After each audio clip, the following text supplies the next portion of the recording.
सुस्वागतम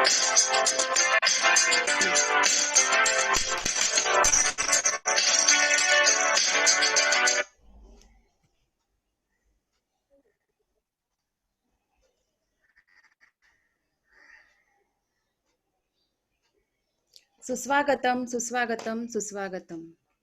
बृहन्मुंबई महानगरपालिका शिक्षण विभाग अंतर्गत ऑनलाईन अध्यापन वर्ग या तासिकेमध्ये मी सहाय्यक शिक्षिका सविता श्रीकांत क्षीरसागर, शाळा सरस्वती बाग मनपा मराठी माध्यमिक शाळा जोगेश्वरी पूर्व, सर्व उपस्थित मान्यवरांचे म्हणजे सहकाऱ्यांचे आणि विद्यार्थ्यांचे सहर्ष स्वागत करीत आहे. शाळा बंद तरी शिक्षण सुरू, एक स्तुत्य असा उपक्रम. बृहन्मुंबई महानगरपालिकेतर्फे दरवर्षी विद्यार्थ्यांसाठी नवनवीन असे अभिनव उपक्रम राबवले जातात. त्यातून विद्यार्थी उत्तुंग असे यश देखील मिळवत आहे. अशाच उपक्रमाअंतर्गत संधी दिल्याबद्दल मी आभार मानते. आजचा माझा घटक आहे कथा लेखन. सर्वांच्या परिचयाचा विषय आहे. आपण आज कथा लेखन या घटकाबद्दल बघणार आहोत.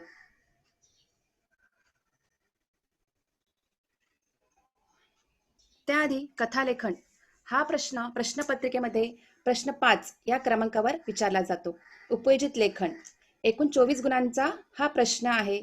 यात 3 उपप्रश्न असतात, अ, आ आणि ई. ई मध्ये विचारले जाते पत्रलेखन किंवा सारांश लेखन.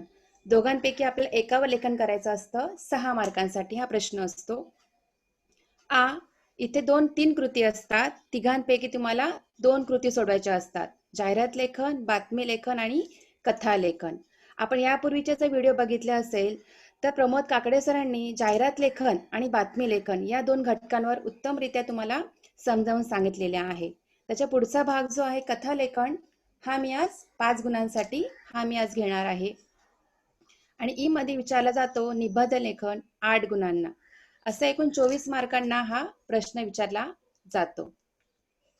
तर बघूया आपण आता की कथा लेखन.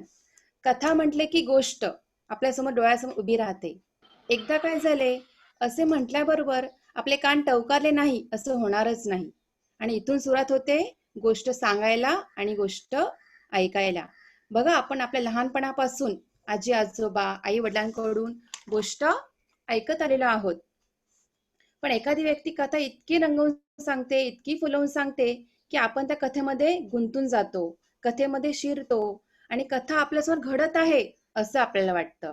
आणि अशी कथा आपल्याला ऐकत राहावीशी वाटते. मग अशीच आपल्याला कथा फुलवायची आहे. पण आता आपल्याला काय करायची आहे, ती प्रत्यक्षात वहीवर कागदावर ती लिहायची देखील आहे. आणि एकदम रंजकपणे आणि आकर्षकपणे आपल्याला कथा आज कशी लिहायची हे आपल्याला बघायचं आहे. बघा आपण आपल्या लहानपणी परिकथेमधील काल्पनिकता, विविध चमत्कार आपल्याला आवडले होते. अकबर आणि बिरबलाच्या गोष्टी आपण ऐकल्या. त्यामधील बिरबलचं चातुर्य, त्याची हुशारी, तो समस्येवर कसा उपाय काढतो हे आपण शिकलो आहोत किंवा ऐकलो आहे. टोपीवाला आणि माकडची गोष्ट, या गोष्टीमध्ये शक्तीपेक्षा युक्ती किती श्रेष्ठ आहे हा बोध आपल्याला मिळाला होता. आंबट द्राक्ष, कोल्हा किती धूर्त असतो, लबाड असतो हे आपण बघितलं. त्याच्यानंतर ससा आणि कासव ही गोष्ट, त्यामध्ये गर्वाचे खाली म्हणजे जर ज्याला गर्व असेल त्याचा कधी ना कधी नाश होतो. हे आपण ह्या गोष्टी सगळ्या ऐकल्या, लहानपणापासून ऐकत आलेलो आहोत आणि अजून आपण आपल्या मुलांना या गोष्टी सांगतो. या गोष्टीने आपलं मनोरंजन केलंच, पण त्याबरोबर आपल्यावर संस्कार केले, आपलं प्रबोधन केलं. असं कोणीतरी म्हटलं आहे की सुशिक्षित होण्यापेक्षा सुसंस्कृत होणं जास्त गरजेचं आहे. आणि या गोष्टीने आपल्याला सुसंस्कृत केलेलं आहे. तर आपण आज कथालेखन बघणार आहोत. कथा कशी लिहायची हे आपल्याला बघायचं आहे. त्यासाठी आधी आपल्याला एक कथा ऐकावी लागेल आणि मग आपण त्या कथेच्या अनुषंगाने कथालेखन या मुद्द्याला आपण सुरुवात करूया. बघा कथेचं नाव आहे रिकामे दप्तर.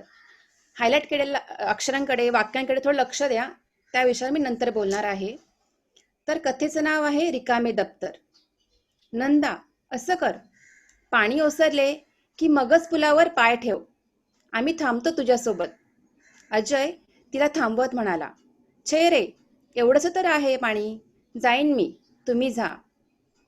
असे म्हणत नंदाने पुलावर पाय ठेवला सुद्धा. नको ग, पाण्याला वेग फार दिसतोय. सुरेश त्याला अडवून म्हणाला. कशाला घाबरवत आहात तिला? काय होत नाही. मंदा तिचे धाडस वाढवू लागली. 7वीच्या वर्गातले अजय आणि विजय, 6वीच्या वर्गातला चंदू, 5वीच्या वर्गातील नंदा, मंदा आणि सुरेश एकत्र गप्पा करत चालले होते. पण आता नंदा त्यांच्यातून वेगळी होणार होती. कारण नंदाच्या मळ्याच्या दिशेने जाणारी वाट आता इथून वळणार होती. मात्र त्या वाटेला अचानक आडवा होऊन एक ओढा दुथडी भरून वाहत होता. अचानक पाण्याची पातळी कशी वाढली असावी, या विषयावर सगळेजण चकित होऊन चर्चा करू लागले. नाही म्हणायला ओढ्यावर छोटासा बसका दगडी पूल होता, पण त्यावरून गुडघाभर पाणी वाहत होते. तसे ते पावसाळ्यात बऱ्याच वेळा व्हायचे आणि 2 तासाने कमी होऊन जायचे. तोपर्यंत मात्र पाण्याची पातळी कमी होण्याची वाट पाहत ओढ्याच्या काठावर थांबावे लागायचे. अखेर नंदा पुलावरच्या पाण्यातून स्वतःला सावरत कशी पार करते याची गंमत पाहत सगळेच तिथे थांबले होते. त्या गुडघ्या इतक्या पाण्याच्या प्रवाहात पाय रुतवत कशी बशी चालत ती निघाली. 5-6 फूट पुढे सरकत गेली असेल तर तो काय, तिचा पाय घसरला आणि पाण्याच्या प्रवाहात ती आडवी पडली. खांदा अडकलेले दप्तर केव्हाच दूर फेकले गेले आणि पाण्याच्या वेगवान प्रवाहासोबत ते दिसेनासेही झाले. नंदाच्या नाकात तोंडात पाणी गेले होते आणि ती हात हलवत आधार शोधण्यासाठी धडपडताना दिसत होती. काठावर थांबलेली मुले ओरडत होती, पण जवळपास कोणाची वस्ती नसल्याने मदत मिळणे कठीण होते. नंदा प्रवाहासोबत सरकत चालली होती. पुलाच्या कठड्यावर असलेल्या एखाद्या दगडाला अडकली तर ठीक, नाहीतर पुलाखालचा प्रवाह इतका वेगवान होता की सर्वांनी आपापले दप्तर रिकामे करा, अजयने सूचना केली. सर्वांनी दप्तर आपले रिकामे केले आणि दप्तराचे बंद एकमेकात अडकून दोर तयार केला. त्याचे एक टोक पुलाच्या काठावरील दगडास बांधले आणि दुसरे टोक नंदाकडे घेऊन जाण्यासाठी एकमेकांचा हात धरून साखळी तयार केली. अखेर नंदाला पाण्याच्या प्रवाहावर काढण्यास ते यशस्वी झाले. अंदाज न घेता धाडस करणे जेवढे अयोग्य, तेवढेच उपलब्ध साहित्याचा संकट काळात उपयोग करण्याची अजयची समयसूचकता महत्वाची होती.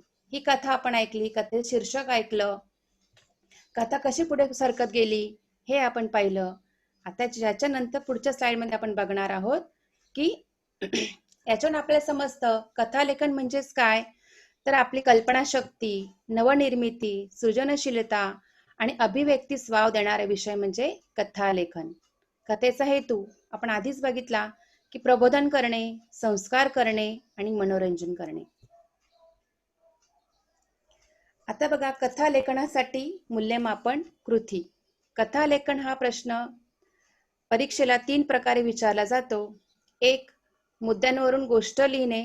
इथे मुद्दे दिले जातात, त्यावरून तुम्हाला गोष्ट लिहायची, कथा लिहायची असते.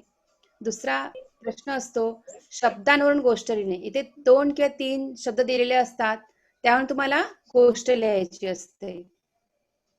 तिसरा असतो प्रश्न की अपूर्ण कथा पूर्ण करणे. यामध्ये आणखी 2 प्रकारे लेखन असतं. एक पहिला असतो की कथेचा पूर्वार्ध देऊन उत्तरार्ध पूर्ण करणे. म्हणजे कथेची सुरुवात दिलेली असते, तुम्हाला त्याचा शेवट लिहायचा असतो. दुसरा आहे उत्तरार्ध देऊन पूर्वार्ध लिहिणे. म्हणजे कथेचा शेवट दिलेला असतो, तुम्हाला इथे सुरुवात लिहायची असते. अशा 3 प्रकारे कथा लेखनासाठी मूल्यमापन कृती परीक्षेला विचारली जाते.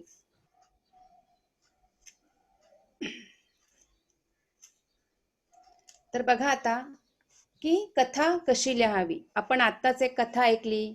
कथालेखन म्हणजे काय बघितलं, कथेचा हेतू बघितला. आता बघूया की कथा प्रत्यक्षात लिहायची कशी. तर बघा सुरुवात, मध्य आणि शेवट या 3 भागांमध्ये कथा विभागलेली असते. तर सुरुवात कशी करायची, तर आपली कथेची सुरुवात आकर्षक असली पाहिजे. बघा आपण आताच एक कथा ऐकली, त्यामध्ये सुरुवात कशी होती की नंदा असं कर, पुलावर पाय ठेवू नकोस, असं वाक्य आपण ऐकलं. म्हणजे आपल्याला काय कुठेतरी कुतूहल निर्माण झालं की कथेमध्ये पुढे काय घडलं असेल, तो आधी तिला असं का म्हटला असेल, कुठेतरी उत्कंठा निर्माण व्हावी, अशी आपली कथेची सुरुवात आकर्षक असावी. काही रूढ सुरुवाती, बघा आपण खूप वर्षापासून गोष्टी ऐकत आलेलो आहोत.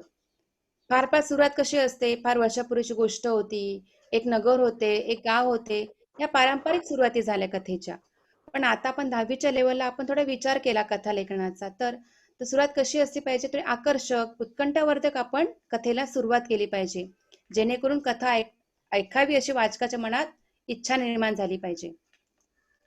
कथेचे स्थळ, कथा कोणत्या ठिकाणी घडत आहे, कोणत्या प्रसंगात घडत आहे, हे लिहिणं पण आवश्यक आहे. कथेचा काळ, कथेतील मुख्य पात्रांचा परिचय, कथेमध्ये कोणकोणती मुख्य पात्र आहेत त्यांचा थोडा परिचय कथेमध्ये पहिल्या पॅरेग्राफमध्ये आला पाहिजे. त्या पात्रांना नावं देणंही महत्वाचं आहे. पात्रांची नावे बघा, आपण आता कथा जी ऐकली त्यामध्ये आपण बघितलं की पात्रांची नावं होती, त्यांचा परिचय होता. म्हणजे काय, पहिला आपल्या कथेच्या पहिल्या परिच्छेद मध्ये आपला आकर्षक सुरुवात करायची आहे. कथा कुठे घडली आहे हे स्पष्ट समजलं पाहिजे. कथेत कोणकोणती पात्र आहेत हे समजलं पाहिजे. कथेमध्ये कमीत कमी 1 किंवा 2 पात्र तरी असलीच पाहिजे. आणि पात्रांना नाव देणं तितकंच महत्वाचं आहे. आपण काय करतो, कथेला सुरुवात तर करतो, पहिल्या पॅरेग्राफमध्ये पात्रांची नावं देखील लिहितो, पण पुढे जशी पुढे पुढे कथा सरकते आपण पात्रांची नावं विसरतो आणि मग त्याला तिला सर्वनामांचा उपयोग करायला सुरुवात करतो.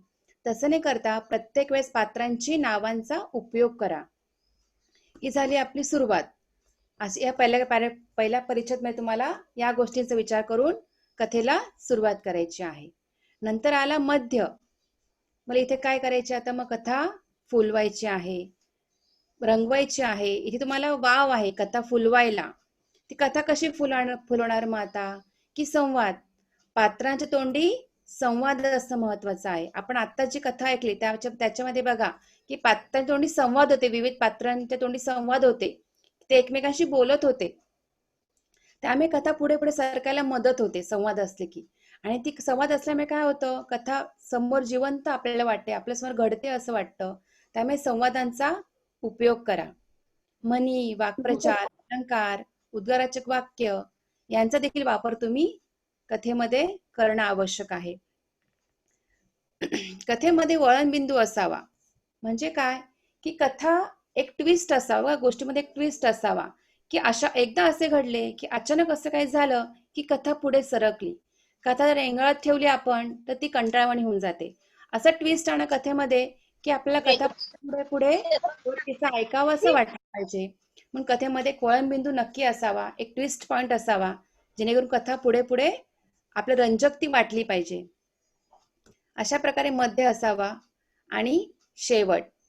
शेवट म्हणजे काय, आता कथा सुरुवात मध्य दोन परिच्छेदामध्ये जी कथा घडली, कथेमध्ये समस्या समजा असेल, मग ते कथा आपण समस्या सोडवली कशी, मग ते कथेचा उद्देश आणि कथेचा गाभा हा शेवटच्या परिच्छेदमध्ये आपल्याला दिसला पाहिजे, की कथेत नक्की काय सांगितलंय, त्यातून आपल्याला काय नक्की शिकायचंय, ह्या गोष्टी कथेच्या शेवटच्या परिच्छेदमध्ये आल्या पाहिजे. कथा लिहिताना कमीत कमी 2 ते 3 परिच्छेद हे असणं आवश्यक आहे. तुम्ही कथा एकदम सुरुवात करता आणि ते शेवटीच पेन थांबवता, तसं चालणार नाही. तर सुरुवात, मध्य, शेवट या तिघांचा विचार करून वेळोवेळी परिच्छेद करून आपला कथा ही व्यवस्थित अशी बांधायची आहे, लिहायची आहे. पुढे बघूया आता कथा लेखन करताना आपल्या काय काय गोष्टी आवश्यक आहेत, काय गोष्टी लक्षात ठेवायच्या आहेत आपण त्या एकदा आपण बघूया. तर कथेला योग्य शीर्षक असावं. आपण आत्ताच एक कथा ऐकली, तिला शीर्षक काय होतं, तर रिकामे दप्तर हे शीर्षक होतं.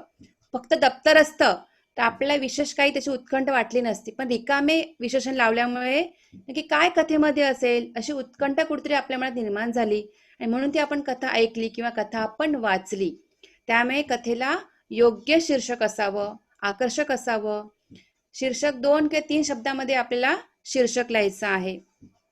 शीर्षक तुम्हाला खूप शब्द आठवत नसतील तरी पण तुम्ही साधे साधे 2 शब्द तुम्ही लिहू शकता. तात्पर्य लिहिणे आवश्यक आहे. बघा, तात्पर्य लिहिणे बंधनकारक नाही, पण लिहिणं आवश्यक आहे. कारण काय आहे, तात्पर्य लिहिल्यामुळे काय होतं की आपल्या कथेला कुठेतरी पूर्णता येते आणि कथेमध्ये काय सांगितलं आहे त्याचा आपला एक गाभा, त्याचे बोध आपल्याला मिळतो. म्हणून तात्पर्य लिहिणं आवश्यक आहे. शीर्षक, 3 परिच्छेद आणि शेवटी तात्पर्य, ही अशा प्रमाणे कथा आपली पुढे पुढे सरकत गेली पाहिजे. शीर्षकावरून कथेच्या विषयाची कल्पना यायला हवी. बघा शीर्षक जे दिलेलं आहे ते शीर्षकावरून आपल्याला समजलं पाहिजे की कथेमध्ये नक्की काय असेल, कशाविषयी कथा असेल हे समजलं पाहिजे, तरच ते सुसंगत होईल. नाहीतर शीर्षक आपण वेगळंच दिलेलं आहे, कथा वेगळीच आहे, त्यामुळे ती रंजकता, कल्पकता राहणार नाही. त्यामुळे शीर्षकावरून कथेच्या विषयाची आपल्याला कल्पना यायला हवी, असे योग्य शीर्षक देणं आवश्यक आहे.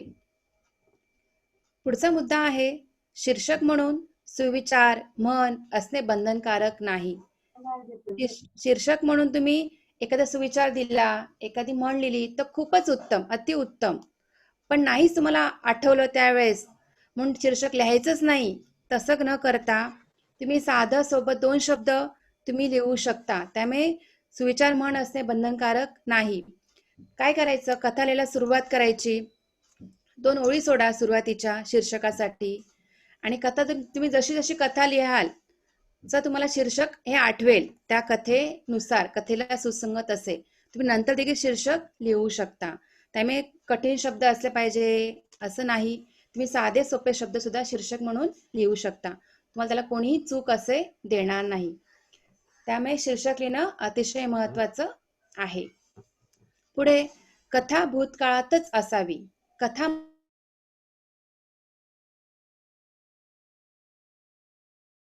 त्यामुळे कथा ही भूतकाळातच असली पाहिजे, तर त्याच आपण याचा काळाचा वापर करून कथा पुढे पुढे सरकवायची आहे. कथेमध्ये घटना कालक्रमाने असणे आवश्यक आहे. कथा जशी घडली, सुरुवात जशी झाली तसं मध्य तसं शेवट झाला पाहिजे. कालाक्रमाने घटना घडू द्या, नाहीतर सुरुवात आपण केली, मध्ये शेवट घातला, परत मध्य आणला, तसं केल्यामुळे काय होऊ शकतं, कथेमध्ये गुंतागुंत निर्माण होऊ शकते आणि कथेची जी परिणामकारकता आहे, जी प्रभाविता आहे ती राहणार नाही. त्यामुळे कथा ही कालाक्रमाने घडू, जशी जशी घडत आली आहे तशी ती पुढे पुढे पुढे तुम्ही सरकवा. पुढे बघा, पात्रानुसार योग्य भाषा असावी. आपण कथेची पात्र वापरलेली आहेत, त्या पात्रांनुसार योग्य भाषा असावी. म्हणजे जर आपली ग्रामीण भाषा असेल, पण पात्रांच्या तोंडी जे संवाद असतील ती कुठेतरी ग्रामीण भाषा असेल किंवा बोली भाषा असेल. शहरी कथा असेल तर आपण तितकी आपली प्रमाण मराठी भाषा वापरू शकतो. ज्याप्रमाणे पात्र आहेत, ज्याप्रमाणे कथा घडत आहे, ज्या प्रसंगातली कथा आहे त्याप्रमाणे तुम्ही पात्रांची तोंडी योग्य भाषा द्या, योग्य संवाद तुम्ही देणं आवश्यक आहे. शुद्ध लेखनाचे नियम पाळणे आवश्यक. सगळ्यात महत्वाचं आहे की शुद्ध लेखनाचे नियम पाळणे आवश्यक आहे. शुद्ध लेखन म्हणजे कुठेही खाडाखोड न करता, अस्वच्छता न ठेवता, स्वच्छ टापटीप सुटसुटीत तुमची कथा अशी दिसली पाहिजे, बघतावर ती कथा समोरच्याला आवडली पाहिजे. त्यामुळे सगळे नियम पाळणे आवश्यक आहे. विराम चिन्हांचा वापर, पूर्णविराम, स्वल्पविराम, एकेरी अवतरण चिन्ह, दुहेरी अवतरण चिन्ह, प्रश्नचिन्ह, उद्गारचक वाक्य, या सर्वांचा वापर तुम्ही कथेमध्ये केला पाहिजे. बरेच मुलं आपण जर विद्यार्थी बघतो, कथा सुरुवात करतात फक्त पूर्णविराम असतो कथेमध्ये, कुठेही बाकी कोणतंही चिन्ह दिसत नाही.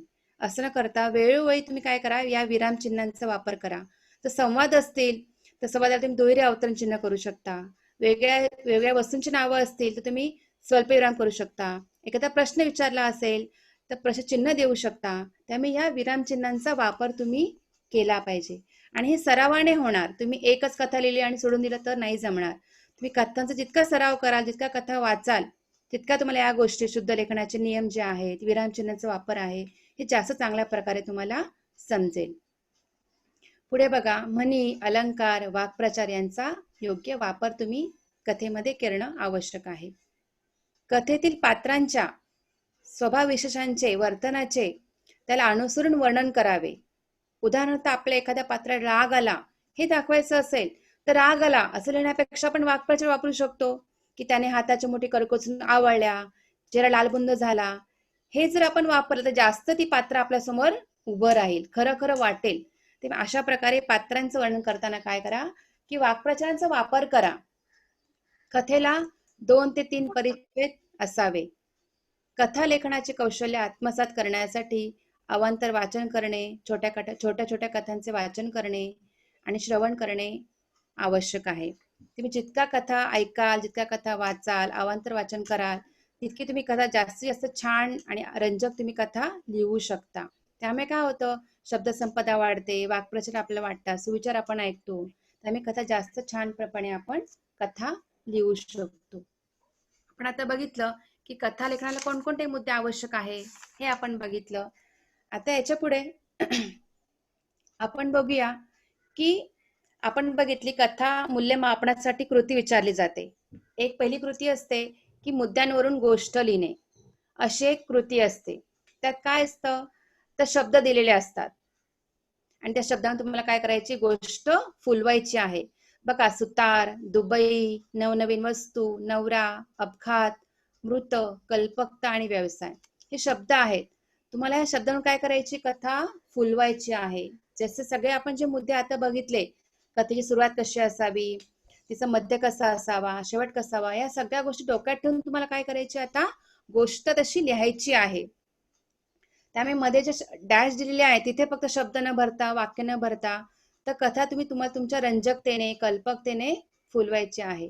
बघा, आपण वर्गात जर कथा लेखनाचा विषय दिला तर प्रत्येक विद्यार्थी हा वेगळा असतो. प्रत्येकाची कल्पनाशक्ती ही वेगळी असते. त्यामुळे खूप सुंदर सुंदर कथा आपल्या समोर येऊ शकतात. आता बघा, मुद्द्यावरून गोष्ट लिहिणे. आता याचा एक आपण नमुना बघूया की कशी गोष्ट आपण लिहिलेली आहे ते एकदा बघूया. बघा, शीर्षक दिलेलं आहे संकटावर मात. त्याला योग्य असं शीर्षक आहे कथेला, असं मोठ्या थोड्या अक्षरात लिहिलेलं आहे की संकटावर मात. एक सुतार होता, त्याचे नाव रामनाथ. रामनाथच्या घरी त्याची पत्नी पार्वती आणि मुलगी प्रिया हे होते. बघा, पात्रांची नावं इथे आलेली आहेत. रामनाथ दुबईत नोकरी करायचा आणि पार्वती प्रिया इकडे राहायचे. त्याला तिकडे चांगले पैसे मिळत. त्याने घरासाठी TV, washing machine, vacuum cleaner अशा अनेक नवीन वस्तू आणल्या. त्यामुळे पार्वती आणि प्रिया खुश होते. रामनाथ वर्षातून एक दोनदा इकडे येत असत. पार्वतीचे प्रियाचे दिवस आनंदात जात होते. तेवढ्यात एक भयंकर घटना घडली. बघा, मी सांगितलं होतं आधी की कथेमध्ये एक वळणबिंदू असावा, कुठे ट्विस्ट असावा की कथा कशामुळे पुढे सरकली हे झालं पाहिजे. तेवढ्यात एक भयंकर घटना घडली की रामनाथला दुबईत अपघात झाला. रामनाथ मरण पावला. पार्वतीवर आभाळ कोसळले. आता काय करणार? पार्वती शिकलेली नव्हती, तिला कसलेही काम येत नव्हते. तरी ती घाबरली नाही. तिने खूप विचार केला, आपल्या मैत्रिणीशी चर्चा केली. तिला एक मार्ग सापडला की शहरात नवरा बायको दोघेही नोकरी करतात, सकाळी बाहेर पडतात, रात्री घरी येतात. त्यामुळे त्यांना घरची कामे करता येत नाही. पार्वतीने ही संधी साधली, लोकांना भेटली, कामे मिळवली. ती व्हॅक्यूम क्लीनर घेऊन घरोघरी जायची, घर स्वच्छ करून द्यायची. तिला खूप कामे मिळाली, खूप पैसे मिळू लागले. एकटीच्या बळावर तिने घर टिकवले, प्रामाणिकपणे कष्ट केले. प्रियाला चांगल्या शाळेत घातले. पार्वती सर्वांशी छान वागत होती म्हणून तिला यश मिळाले. तात्पर्य काय, तर इच्छा असेल तर मार्ग सापडतो. बघा, आपण इथं गोष्ट बघितली. एकूण 7 शब्द होते. 7 शब्दांच्या आधारावर आपण ही गोष्ट अशी रंगवली, फुलवली, शीर्षक दिलं, कथा परिच्छेद केले आणि तिचा शेवट तात्पर्य आपण लिहिला. या प्रकारे तुम्हाला कथा ही फुलवायची आहे, लिहायची आहे. पुढे एक असतं, पुढचं एक मूल्यमापन कृती असते की दिलेली अपूर्ण कथा पूर्ण करा. इथे काय असतं, आता तुम्हाला कथा सुरुवात दिलेली असते आणि तुम्हाला शेवट त्या कथेनुसार शेवट करायचा आहे. बघा, प्रत्येकाचा शेवट हा वेगळा येऊ शकतो. प्रत्येकाची कल्पना वेगळी असते. प्रत्येक विद्यार्थी वेगळा विचार करतो. बघा, आपण आपल्या लहानपणाच्या गोष्ट ऐकल्या आहेत की हुशार कावळ्याची गोष्ट अशी आपण ऐकलेली आहे. त्यात काय करतो असतो कावळा, त्याला तहान लागलेली असते, मग त्याला माठ दिसतं, पण ते पाणी तळायला लागलेलं असतं. तो दगड आणून तो त्यात दगड टाकतो आणि पाणी वर येतं आणि पाणी पितो. अशी आपण गोष्ट पूर्वापर ऐकत आलेलो आहोत. पण काही मुलं असाही विचार करतील की एवढं करत बसण्यापेक्षा स्ट्रॉ त्याला दिसला पडलेला, स्ट्रॉ घेतला आणि त्या काव्याने स्ट्रॉने पाणी पिलं, असे येऊ शकतं.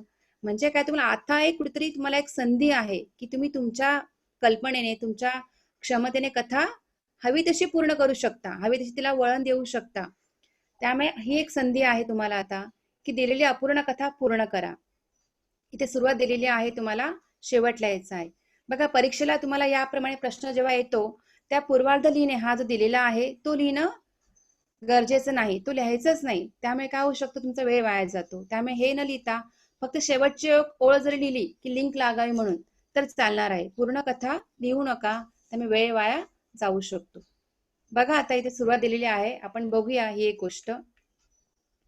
दिवस कधी मावळला ते कळलेच नाही त्या दिवशी. पाहुण्यांनी घर भरून गेले होते. बघा सुरुवात थोडीशी वेगळी आहे की नाही. आजीच्या वयाला 75 वर्ष पूर्ण होत होती. सर्वजण या निमित्ताने एकत्र आलेले पाहून आजी तृप्त झाली. एकमेकांची रक्ताने व मनाने जोडलेल्या 3 पिढ्या एकत्र जमल्या होत्या. दिवसभराच्या कार्यक्रमानंतर संध्याकाळी हास्य विनोदामध्ये मनमोकळ्या गप्पात सारेजण दंग होते. आणि अगदी अचानक या गप्पात एक अनोळखी आवाज ऐकू आला की जेजी मी आलो ग. खूप वर्षांनी आजीने आवाज ऐकला. आणि याच्यापुढे तुम्हाला तुमची कथा रंगवायची आहे, लिहायची आहे. तर मी कशी लिहिली आपण बघूया. शीर्षक दिलेलं आहे अपूर्व भेट. आजीने त्या आवाजाच्या दिशेने पाहिले तर एक गोरा पान तेजस्वी तरुण तिच्या दिशेने चालत आला. त्याने तिला वाकून नमस्कार केला. जिचे ओळखलंस का मला? बघा इथे पात्रांचा परिचय केलेला आहे आता. आजीने त्याला क्षणभर निहाळलं आणि म्हणाली, तुला कोण रे विसरणार सदू? तिच्या चेहऱ्यावर आश्चर्याचे आणि सुखद असे भाव तरळत होते. दोघांच्या डोळ्यामध्ये आनंदाश्रूंनी गर्दी केली होती. बघा इथे वाक्प्रचार आहे, आनंदाश्रूंनी गर्दी करणे. सदू पात्राचं नाव आलेलं आहे. हा सदू खूप वर्षापूर्वी आजीच्या घरात शेजारीच राहणाऱ्या वसुधा काकूंचा मुलगा. त्याच्या लहानपणीच वसुधा काकूंचे निधन झाले. त्याचे वडील कामानिमित्त बाहेर असायचे. संपूर्ण दिवस हा लहानगा सदू आजीच्या घरी असायचा. आजीने अगदी त्याच्या मुलासारखा सांभाळ केला. रोज सकाळी त्याचे वडील कामावर गेले की आजी जवळ यायचा. मग अभ्यास, नाश्ता करून घेणं, त्याला वेळ शाळेत जाता याकरता डब्बा, पाणी भरून देणं, ही कामे आजी अगदी तत्परतेने करत असत. शाळेतून घरी जाताना जेजी आलो ग असा तो हाक मारत असत. अचानक वडिलांची बदली परदेशी झाली, अगदी कायमची. आपल्याला जीव लावणाऱ्या हृदयाच्या तुकड्याचा निरोप घेताना आजीच्या काळजाचे पाणी पाणी झाले. मनावर दगड ठेवून तिने सदूला निरोप दिला. त्यानंतरच्या काळात वडील त्याच्या कामात, आपापल्या अभ्यासात, छंद वर्गात, मित्रात व्यस्त असल्याने इकडचा काही संपर्क झाला नव्हता. मधल्या कित्येक वर्षाचा काळ झळझळ उडून गेला होता आणि आज अचानक तिच्या भेटीला आला होता. आजी खूपच आनंदित झाली. तिने सदूला जवळ घेतले. सदूनेही आपल्या आजी करता सुंदर भेटवस्तू आणल्या होत्या. हे सर्व पाहून ती हरकून गेली. हे अनोखे प्रेम पाहून सर्वांनाच गहिवरून आले. या वयात आनंदाच्या कारंजाप्रमाणे उल्हास भरणाऱ्या आजीला दीर्घ आयुष्य लाभो म्हणून मी मनोमन प्रार्थना केली. तात्पर्य बघा की मनाने जवळ आलेली नाती कधी विसरली जात नाही. अशा प्रकारे आपण 2 कथा बघितल्या, एक मुद्दाणून गोष्ट बघितली आणि अपूर्ण कथा पूर्ण करा हा एक मुद्दा आपण कथेमध्ये बघितला. पण हे सगळं करताना तुम्हाला कथेचा सराव करणं खूप आवश्यक आहे. तुम्ही जास्त सराव कराल तितकी तुम्हाला कथा ही जास्त चांगल्या प्रकारे तुम्ही लिहू शकता. तर कथा लेखन का करायचं आपण? चांगले गुण मिळवण्यासाठी हे तर निश्चितच आहे, पण एक चांगला लेखक निर्माण व्हावा यासाठी आपल्याला कथा लेखन देखील करायचे आहे. एक चांगला लेखक तुमच्या विद्यार्थ्यांमधून घडावा, पुढे यावा अशी एक अपेक्षा आहे कथा लेखनामधून आहे. आपण बघा गायन शिकायचं असेल तर आपल्याला शास्त्रोक्त शिक्षण घ्यावं लागतं. पण जर कथा लेखन करायचे असेल, लेखक व्हायचं असेल तर आपल्याकडे कल्पनाशक्ती असावी. त्या जोरावर आपण एक छान कथा लिहू शकतो आणि उत्तम लेखक म्हणून आपण आपलं नाव पुढे येऊ शकतं. उत्तम कथा लेखन करूया आणि भरपूर कथांचा सराव करूया. पुढे मूल्यमापनात तुम्हाला एक कथा दिलेली आहे की कथा लेखन करा.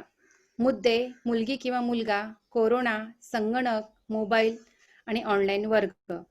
ही तुम्हाला आता मूल्यमापनासाठी स्वाध्यायासाठी ही शब्द दिलेले आहेत. तुम्हाला यावरून विद्यार्थ्यांना कथा बनवायची आहे. तर बघा एकच अपेक्षा आहे सगळ्यांमधून की विद्यार्थ्यांमधून भावी लेखक तयार होणं आवश्यक आहे, अशा आशा ठेवूया. यासाठी सर्वांना खूप खूप शुभेच्छा. सर्वांना भरपूर यश मिळो, भरपूर छान छान कथा लिहा, सराव करा आणि उत्तमोत्तम मार्क तुम्ही परीक्षेला मिळवा. धन्यवाद.